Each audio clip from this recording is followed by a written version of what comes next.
अम्मी आयशा से बारहा हर जगह मोहब्बत का इजहार हो रहा है, पूरा मजमा लगा हुआ है, सहाबे कराम बैठे हैं। एक सहाबी उठता है और पूछता है, या रसूल अल्लाह मन अहब्बु इलैक, आपको सबसे ज्यादा महबूब कौन है कायनात में? अल्लाह के नबी सल्लल्लाहु अलैहि वसल्लम पूरे मजमे में, भरे मजमे के अंदर जवाब दिया, आयशा मुझे बहुत अजीज है। फिर वो सहाबी शर्माने लगे कि औरत का नाम मजमे में आ गया, क्योंकि अरब का जमा, अरब का माहौल था जिस तरह आज हमारे बलोची और पठानों का माहौल है कि औरत को बस घर की चार दीवारी के अंदर रखो, दिन के अंदर औरत अपनी बीवी को सलाम तक भी ना दो, उसे देखो तक भी ना। और राजपूत रांगड़ों के अंदर मैंने सुना है कि वहाँ दिन के वक्त औरत जो है, बीवी जो अपने शोहर से पर्दा करती है, अगर वो पर्दा ना करे उसे उस माशरे में बेशऊर, बदतमीज या बेशऊर समझा जाता है।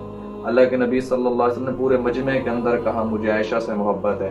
सहाबी ने तो फौरन अपना सवाल बदला और अर्ज करने लगा, या रसूल अल्लाह, मैं तो मर्दों में से पूछ रहा हूँ, मर्दों में से किससे मोहब्बत है?